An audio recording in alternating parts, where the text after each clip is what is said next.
ये क्या बना है?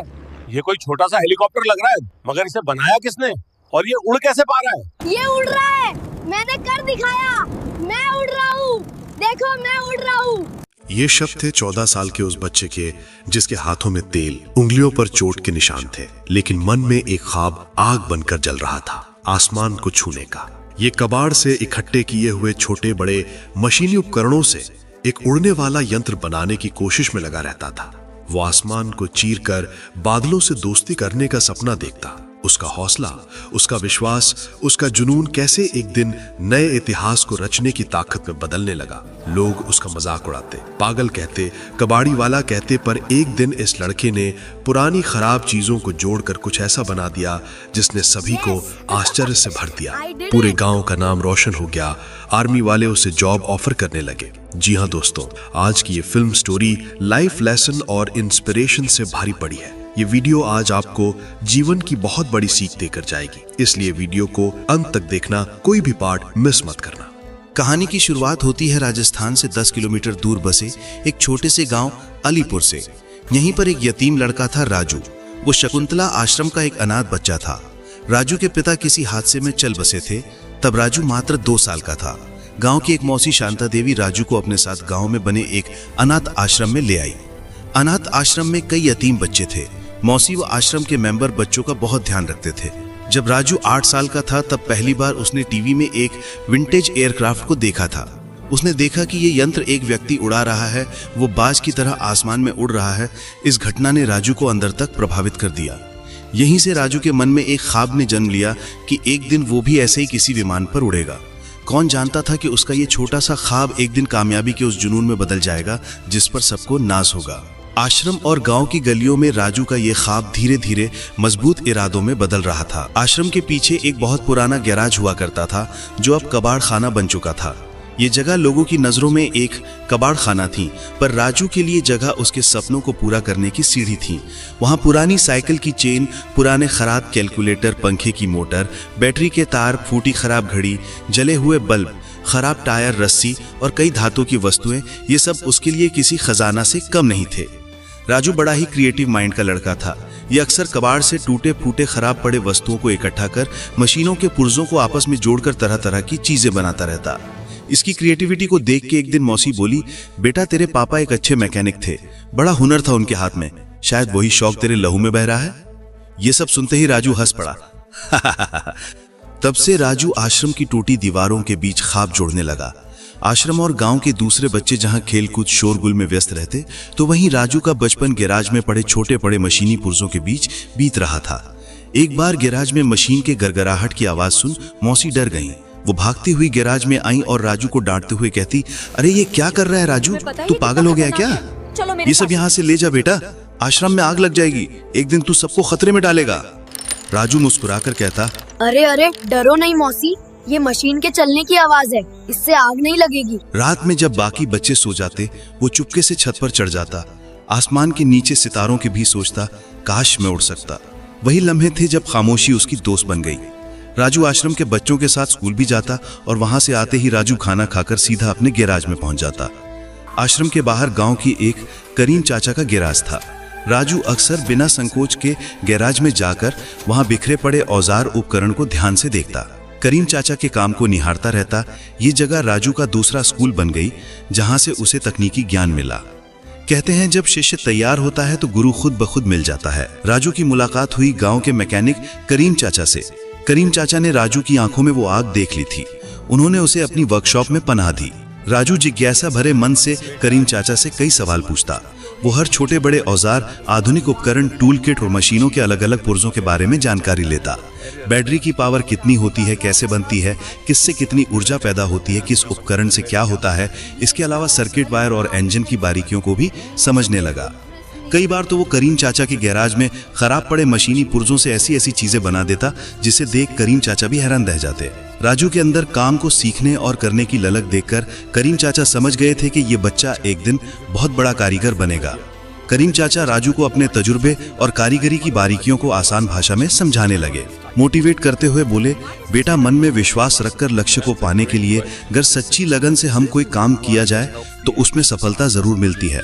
अगर आप बार बार असफल हो रहे तो रुको और समझो कि गलती कहाँ हो रही है। उस गलती को ठीक करो और पुनः प्रयास करो। देखना सफलता जरूर मिलेगी, लेकिन हार कभी मत मानो। कोई काम तब तक ही मुश्किल लगता है जब तक हमें उसका ज्ञान नहीं होता, और जिस दिन हम उसे सीख जाते हैं वो वही काम हमें सरल लगने लगता है। इसलिए मेहनत करो और अपनी नॉलेज को बढ़ाओ। राजू ने अपने लक्ष्य के बारे करीम चाचा को बताया। करीम चाचा ने गहरी सांस ली और कहा, बेटा, सपने देखने वाले पागल नहीं होते, वो बस वक्त से आगे होते हैं। चाचा की ये बात राजू के अंदर किसी चिंगारी की तरह जल उठा। उस दिन से उसने अपने आप से वादा किया, मैं आसमान से जमीन को देखूंगा। एक दिन उसे कबाड़ में एक पंखे की मोटर मिली। उसने बैटरी से जोड़ी धागे बांधे और एक डिब्बे का ढक्कन लगा दिया। जैसे ही कनेक्शन दिया, ढक्कन घूमने लगा। हवा के झोंके ने उसके बाल उड़ा दिए। वो चीख उठा, ये चल गया। फिर अचानक एकदम से धुआं उठा, मोटर जल गई। हाथ झुलस गया, मगर वो मुस्कुरा रहा था। वो खुद से बुदबुदाया, अगर जलने से उड़ान शुरू होती है तो मैं 1000 बार जलूंगा। कोई चोट मेरे इरादे नहीं तोड़ सकती। राजू अपने इरादे मजबूत कर चुका था। करीम चाचा ने संसाधन जुटाने में उसकी मदद की। वो बोले, राजू बेटा, यहाँ बहुत सारी मोटर यूं ही पड़ी हुई हैं, तुम उसे अपने लैब में ले जाओ और इसे ठीक करके जो चाहो बनाओ। खराब मोटर कैसे ठीक की जाती है ये करीम चाचा ने राजू को सिखा दिया था। करीम चाचा ने राजू को वेल्डिंग मशीन चलाना और वेल्डिंग करना भी सिखा दिया था। राजू टेक्निकली ऐसे बहुत से काम सीख चुका था जिससे वो करीम चाचा के काम में मदद करने लगा। बदले में करीम चाचा राजू को उसकी मेहनत के पैसे भी देते। राजू थोड़ा थोड़ा उन पैसों को जमा करने लगा और उन पैसों से अपने काम के लिए इस्तेमाल होने वाले जरूरी उपकरण और टूल्स खरीदने लगा, जैसे बैटरी, वायर, करंट मापक यंत्र और कई जरूरी औजार। समय बीतता गया। राजू अब 15 साल का हो चुका था। राजू अपनी लैब गया और एक बड़ी व्हाइट शीट पर उस जहाज का स्ट्रक्चर उकीरने लगा जिसे वो बनाना चाहता था। वो जहाज का ब्लूप्रिंट मॉडल तैयार करने लगा। मोटर की पावर और लोड उठाने की क्षमता के लिहाज से जहाज की बॉडी का हल्का रहना जरूरी था। इसलिए ढांचे को तैयार करने में राजू ने मेटल की जगह बांस की लकड़ियों का अधिक इस्तेमाल किया।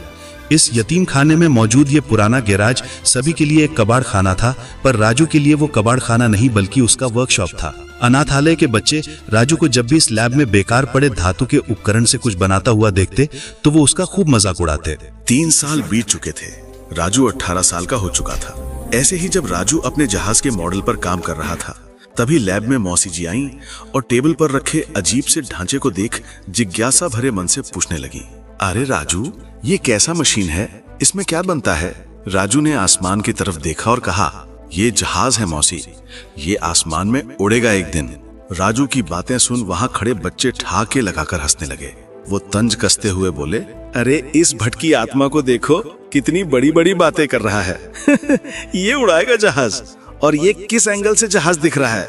बड़ा आया जहाज बनाने वाला। राजू पर इन बच्चों की बातों का कोई फर्क नहीं पड़ता था, क्योंकि राजू को अपने स्किल और मेहनत पर पूरा भरोसा था। वो जानता था कि एक दिन उसे कामयाबी जरूर मिलेगी, क्योंकि वो हर दिन कामयाबी के करीब पहुंच रहा था। एक दिन राजू अपने गैरेज में आज अपने प्रोजेक्ट की फर्स्ट स्टेज को अंजाम देने जा रहा था। कपड़ा व चेहरा पसीने से तरबदर हो रहा था, पर राजू के हाथ लगातार मशीन को सेट करने में व्यस्त थे। हाथों पर तेल, उंगलियों पर कट, मगर आंखों में आग थी। उसने पुराने बैटरी सेल जोड़े, तांबे की तारें लपेटी और बांस की लकड़ियों से एक छोटा सा फ्रेम बनाया। फिर मोमबत्ती जलाकर उसने आहिस्ता आहिस्ता फ्रेम पर प्रोपेलर लगाया। बैटरी के तार जोड़ते ही मोटर चालू हुई।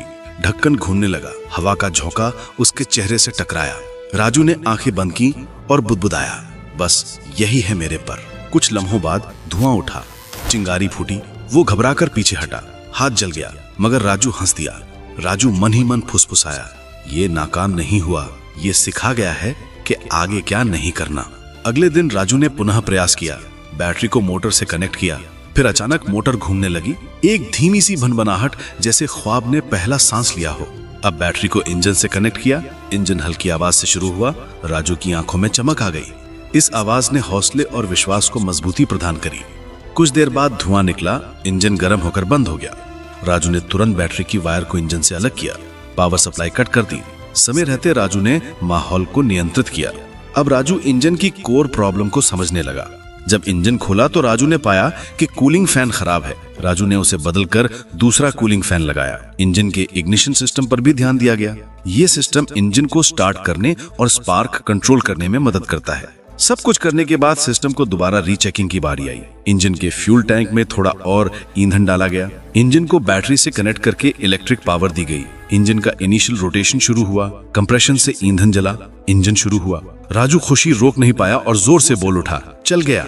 राजू की आंखों में चमक दौड़ी। राजू ने गहरी सांस ली, आंखें बंद की और ईश्वर का शुक्रिया किया।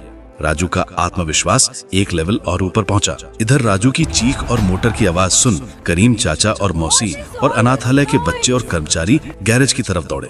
देखते ही देखते सब लोग की भीड़ जमा हुई। सबकी नजरें एक टक उस चलते इंजन, घूमते हुए प्रोपेलर और जहाज के ढांचे को देख रही थीं।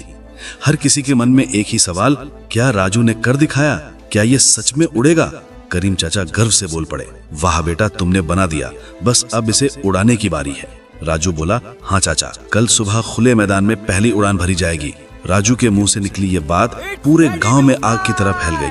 पूरा गांव सुबह का इंतजार करने लगा। हर तरफ यही चर्चा, अरे वो अनाथ लड़का उड़ने वाला यंत्र बनाया है, कल पूरे गांव के सामने उड़ा के दिखाने वाला है। कोई बोलता, अरे इसने कैसे बना लिया, ऐसा कैसे हो सकता है? तो कोई बोलता, अरे वो तो कल पता ही चल जाएगा, जहाज है या हवाबाजी। सुबह का सबसे ज्यादा इंतजार राजू को था, क्योंकि कल की आने वाली सुबह उसकी सालों की मेहनत का नतीजा तय करने वाली थी। उसके सपने हकीकत बनके इतिहास रचने वाले थे। सुबह होते ही राजू अपना सब सिस्टम एक एक करके बाहर खुले मैदान में ले जाने लगा। साथ में करीम चाचा भी मदद कर रहे थे। बैटरी, इंजन, मोटर और ढांचा मैदान में लाया जा चुका था। अब बारी थी इन सभी को उस ढांचे में सही तरीके से सेट करने की, जो राजू ने पहले से ही तैयार कर लिया था। धीरे धीरे सब सेटअप किया जाने लगा। जहाज में लगे जहाज के पंख हल्की टीन की चादर से वेल्डिंग करके अच्छे से जोड़े गए थे। अच्छे से वायर जोड़ा गया। इंजन माउंट, अंदर स्पाज और रिब्स होते हैं। टेल सेक्शन यानी एम्पनेज, रडर यानी दिशा बदलने के लिए, एलिवेटर यानी ऊंचाई बदलने के लिए, लैंडिंग गियर, पहिए और shock absorber, braking system, battery, alternator, wiring और फ्यूज पैनल सब सेट कर दिया गया। मौसी अनाथालय के बच्चों के साथ मैदान में पहुंची। गांव के लोग और बच्चे सब जमा होने लगे। इस दृश्य को गांव की महिलाएं छत पर चढ़ गईं। क्या बच्चे, क्या बूढ़े, हर कोई इस दृश्य को देखने के लिए बेताब था। हर किसी की नजरें उस जहाज पर टिकी थी। स्कूल के बड़े मास्टर जी भी पहुंचे। इनका गांव में बड़ा रुतबा व सम्मान था। इससे पहले कि इंजन शुरू होता, भीड़ में से आवाज आई, रुको रोको, ये सब बंद करो इसे। आवाज में गर्जना थी, गुस्सा झलक रहा था। हर किसी की गर्दन उस आवाज की तरफ मुड़ गई। सब एक टक उस व्यक्ति को निहारने लगे। ये व्यक्ति गांव का प्रधान था। गांव की सुरक्षा की जिम्मेदारी को ध्यान में रखते हुए प्रधान सख्त लहजे से राजू को फटकारते हुए बोला, यह कैसा खतरनाक यंत्र तुम इस गांव में प्रयोग करने जा रहे हो? तुम्हारी हिम्मत कैसे हुई बिना परमिशन के इस तरह की एक्टिविटी करने की? तुम्हें पता है कि यह गांव बॉर्डर के नजदीक है, अगर कोई हादसा हुआ तो जंग छिड़ सकती है। तभी करीम चाचा बोले, अरे प्रधान जी, ये छोटा सा यंत्र है जो बस हवा में कुछ दूर उड़ेगा, ज्यादा दूर नहीं जाएगा और इससे कोई रिस्क नहीं। प्रधान सख्ती लहजे में, खामोश, क्या तुम लोग इसकी जिम्मेदारी? हर कोई चुप हो जाता है। भीड़ में खुसुर फुसुर शुरू हुई। राजू का मन उदास होने लगा। भीड़ सहम गई। राजू का सपना टूटने ही वाला था कि स्कूल के मास्टर जी ढाल बनकर खड़े हो गए। इससे पहले कि राजू कुछ बोलता, मास्टर जी ने गहरी सांस ली और बुलंद आवाज में कहा, अरे प्रधान जी, जो हो रहा होने दीजिए। आपका गुस्सा फिजूल, बिना रिस्क के बड़ी सफलता नहीं मिलती। आप डरिए मत, ये ब्लास्ट नहीं होगा। ज्यादा से ज्यादा किसी के घर पर गिरेगा, ज्यादा वजन नहीं है इसका। और फिर ये अगर कामयाब रहा तो पूरे गांव का नाम रोशन होगा, आपका सम्मान बढ़ेगा। और अगर आज हमने इसे रोका तो ये ना सिर्फ सपने कुचलने वाली बात होगी, बल्कि हुनर को भी दबाया जाएगा। अगर आज ये कामयाब हुआ तो समाज में इसका सकारात्मक मैसेज जाएगा, बच्चों में बड़ी इंस्पिरेशन बनेगा। मास्टर जी की बातों में गंभीरता थी। प्रधान जी कुछ बोल ना पाए। अंदर ही अंदर वो भी सहमत हुए। उन्हें एहसास हुआ। प्रधान मनी मन बुदबुदाया, शायद सही है, बात तो मेरे फायदे की भी है। एक मौका मिलना चाहिए। तभी करीम चाचा ने राजू को जहाज में बैठने का इशारा किया। राजू जहाज में बैठा, कुछ देर आंख बंद की, ईश्वर को याद किया। अगले कुछ सेकंड में राजू ने आंखें खोली, गहरी सांस ली, दिल और मन को मजबूत करते हुए बैटरी से पावर को ऑन किया। सप्लाई इंजन और मोटर तक पहुंचा। मोटर शुरू हुई, प्रोपेलर घूमने लगा, इंजन गड़गड़ाते हुए शुरू हुआ। इंजन की तेज आवाज सुन आसपास खड़े लोग पीछे हटने लगे। राजू खुद से बुदबुदाया, आज कुछ गड़बड़ ना हो, चल आगे बढ़। राजू ने पावर को और तेज किया, हल्की रेस छोड़ी, तभी जहाज आगे बढ़ा और धीरे धीरे गति पकड़ने लगा। कुछ दूर जाते ही राजू के सपनों की उड़ान हकीकत में बदलने लगी। जहाज के टायर जमीन छोड़ ऊपर उठे। ये दृश्य देख हर कोई स्तब्ध था। जहाज और ऊपर उठा और देखते ही देखते जहाज कई फुट ऊपर पहुंच गया। राजू की खुशी का ठिकाना नहीं। वो चिल्ला उठा, या मैंने कर दिखाया, मैं उड़ रहा हूं, देखो मैं उड़ रहा हूं। वर्षों का सपना, वर्षों की मेहनत रंग लाई। जमीन पर खड़े लोगों की नजरें एकटक आसमान में उड़ते किसी के ख्वाब को हकीकत में बदलते निहार रहे थे। सबकी नजरें उस जहाज को देख रही थीं जो आसमान को चीरता हुआ एक नया इतिहास रच रहा था। गांव के बच्चे और युवा चीखते हुए उत्साहपूर्वक बोले, ये तो चल गया, उड़ गया, उड़ गया, उड़ गया। कुछ देर तक ऐसे ही राजू आसमान में पूरे गांव में गोल गोल घूमता हुआ अब धीरे धीरे जहाज को नीचे की तरफ लाता है। वो इंजन के पावर को कम करता है, गति धीमी होती है।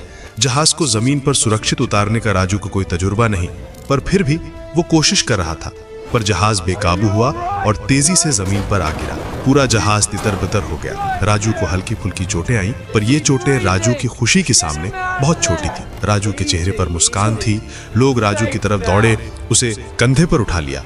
करीम चाचा और मौसी की आंखें खुशी से नम थीं। ये दृश्य रोंगटे खड़े कर देने वाला था। किसने सोचा था कि वो पुराना सा गैरेज जिसे लोग कबाड़ खाना कहते थे, वो राजू के लिए उसके ख्वाब को हकीकत में बदलने वाली एक ऐसी लैब बन जाएगा जहां से वो एक दिन आसमान में पहली उड़ान भरकर इतिहास रचेगा। पर यह घटना यहीं तक सीमित नहीं रही। राजू की जिंदगी अब बदलने वाली थी। उसे ये गांव अब छोड़ना पड़ेगा, क्योंकि राजू के इस कारनामे पर किसी और की भी नजर पड़ चुकी थी। दरअसल जब राजू आसमान में एक नया इतिहास लिख रहा था, तभी गांव के बाहर आर्मी की एक पेट्रोलिंग जीप तपती सड़क से होती अलीपुर की गांव की तरफ बढ़ रही थी। जीप में 4 सिपाही सवार थे, जिनमें एक कमांडिंग ऑफिसर था। गांव की सीमा शुरू होते ही सिपाही जीप की गति धीमी करता है, पर तभी उनके कानों में एक गुनगुनाहट भरी आवाज गूंजती है। सिपाही चौंक उठते हैं। सबने किसी अजीब सी आवाज को महसूस किया।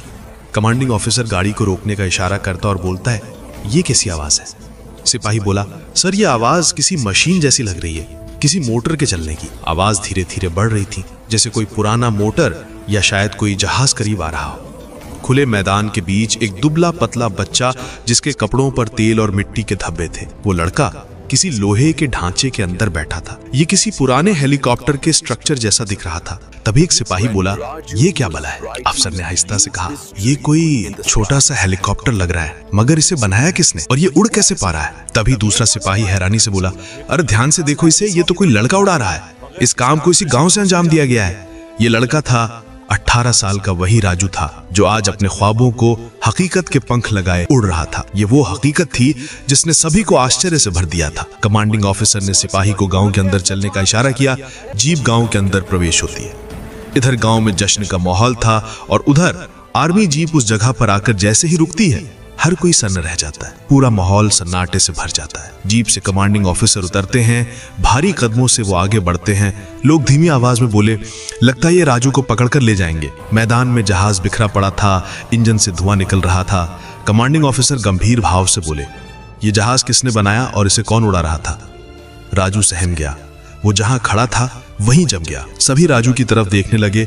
ऑफिसर समझ गया कि यही वो लड़का है शायद जो जहाज उड़ा रहा था। कमांडिंग ऑफिसर राजू को इशारा करते हुए अपनी तरफ बुलाते हैं, तुम इधर आओ।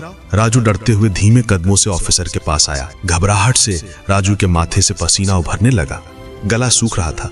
ऑफिसर ने शांत स्वर में पूछा, क्या तुम ही जहाज उड़ा रहे थे? राजू धीमे और कांपती आवाज में, जी हाँ सर जी। ऑफिसर थोड़ा हैरान हुआ, फिर अगला सवाल पूछा, ये जहाज किसने बनाया? राजू हिचकिचाते हुए बोला, सर इसे मैं नहीं बनाया था। राजू के मुंह से ये बात सुनते ही ऑफिसर दंग रह गया। वो राजू को ऊपर से नीचे तक हैरानी से देखने लगे। राजू हाथ जोड़कर बोला, मुझे माफ कर दो सर, मैं बस अपने सपने को हकीकत में बदलना चाहता था। ऑफिसर ने कहा, अरे बेटा घबराओ मत, हम तुम्हें कुछ नहीं करेंगे। हम तो हैरान हैं कि ये सब तुमने कैसे कर लिया। तब राजू ने गहरी सांस ली और अपने सपने, संघर्ष और मेहनत की सारी गाथा सुनाई। राजू की तमाम बातों को सुनकर ऑफिसर का रंग उड़ गया। वो आश्चर्य भाव से राजू को एकटक निहार रहे थे और अचानक बोल पड़े, अद्भुत, अद्भुत, अविश्वसनीय। मैंने तो अपने जीवन में सुना था कि सफलता किसी संसाधन की मोहताज नहीं होती, और तुमने इस बात को साबित करके दिखा दिया। वाह बेटा वाह, गजब का हुनर है तुम्हारे हाथों में, गजब की काबिलियत है तुम्हारे अंदर। अरे ये तो बड़े गर्व की बात है कि तुम इतनी सी उम्र में, वो भी एक गांव में रहकर, बिना किसी बड़े संसाधन और बिना किसी बड़ी तकनीकी व्यवस्था के ये सब करके दिखा दिया। बेटा तुम्हारे मम्मी पापा कहाँ हैं? राजू ये सवाल सुनकर शांत हो गया। तभी मौसी आगे आई और बोली, साहब ये लड़का यतीम है, बचपन से ऐसे मैं नहीं पाला पोसा, यह अनाथालय में पला बढ़ा। मैं अनाथालय की मुखिया हूँ शांता देवी। ऑफिसर मन ही मन सोच रहा था कि अगर ये बिना किसी बड़े संसाधन के इतना कुछ कर सकता है तो अगर इसे बड़ी सुविधाएं दी जाएं, अच्छी नॉलेज, सही गाइडलाइन, ट्रेनिंग और एडवांस तकनीकी जानकारी दी जाए तो ये लड़का बहुत कुछ कर सकता है। ये लड़का देश और लोक कल्याण के लिए बहुत बड़ी भूमिका निभा सकता है। आर्मी के डिफेंस सिस्टम के लिए आधुनिक ड्रोन बनाने में मदद कर सकता है। क्यों ऑफिसर मन बना चुका था कि इस लड़के को मैं अपने साथ ले जाऊंगा ताकि इसका भविष्य, इसका कैरियर, इसका जीवन सुधर जाए। ये सोचते हुए ऑफिसर शांता देवी से विनम्रता से बोला, देखो शांता जी, हम चाहते हैं कि इस लड़के का भविष्य बेहतर हो जाए। इसके पास वो हुनर है जो देश और सेना के बहुत काम आएगा। इसने ये करके गांव का नाम रोशन तो कर ही दिया है। अब ये लड़का हमें सौंप दे, हम इसका अच्छे से ख्याल रखेंगे। शांता देवी के लिए तो ये खुशी की बात थी, भला वो मना क्यों करती। वो राजू के पास गई और बोली, राजू क्या कहता है, जाएगा इनके साथ? तभी करीम चाचा भी बोल पड़े, अरे सोच क्या रहा है राजू, किस्मत तेरे दरवाजे पर खड़ी है और तू चुप है। जा बेटा जा, तेरी जिंदगी बन जाएगी। और तू भी तो यही कहता था कि तू इस गांव के लिए कुछ करना चाहता है, तो देख अब सिर्फ गांव के लिए नहीं बल्कि पूरे देश के लिए करने का मौका मिल रहा है। राजू के रोंगटे खड़े हो रहे थे, आंखें आंसुओं से भर उठी। वो बोल उठा, हाँ मैं जाऊंगा। ऑफिसर बोले, तो ठीक है बेटा, हम कल तुम्हें लेने आएंगे, तुम अपनी तैयारी कर लो, जो कपड़े सामान रखना हो रख लो, हम कल सुबह यहाँ से निकलेंगे। अगली सुबह राजू अपने छोटे बैग के साथ खड़ा था। करीम चाचा और मौसी और पूरा गांव से विदा करने पहुंचा था। राजू अपने उस गैरेज को निहार रहा था जहां उसने अपने ख्वाब को हकीकत में बदला था। उसने कभी सोचा नहीं था कि उसकी मेहनत, लगन उसे एक दिन इतना कुछ दे देगी। वह इस जगह को कभी नहीं भूलेगा। राजू की आंखें नम थीं, मन उदास, पर दिल के एक कोने में कामयाबी की एक बड़ी खुशी भी छुपी थी। आर्मी वालों की जीप आई। वे राजू को हॉर्न मारकर चलने का इशारा करते हैं।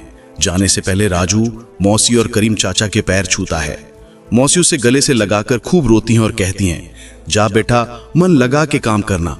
राजू ने करीम चाचा को तहे दिल से धन्यवाद कहा और बोला, चाचा ये सब आपकी वजह से ही हो पाया। राजू आर्मी वैन में जाकर बैठ जाता है। जैसे जैसे जीप आगे बढ़ रही थी, गांव और गांव के लोग पीछे छूटते जा रहे थे। कुछ दिन पहले तक हर कोई उसका मजाक उड़ाता था और अब हर कोई उसे सम्मान की नजर से देख रहा था। तो देखा दोस्तों, कैसे एक लड़के की सच्ची लगन और मेहनत ने उसकी जिंदगी बदल दी। दुनिया, समाज आपका तब तक मजाक उड़ाएगी जब तक आपको बड़ी कामयाबी नहीं मिल जाती। इस कहानी को आप किस शहर से देख रहे हैं, कमेंट में जरूर बताना। और ऐसी ही इंस्पिरेशन से भरी स्टोरी की वीडियो देखने के लिए हमारे चैनल हरजीत स्टोरी को सब्सक्राइब कर लीजिए। जय हिंद।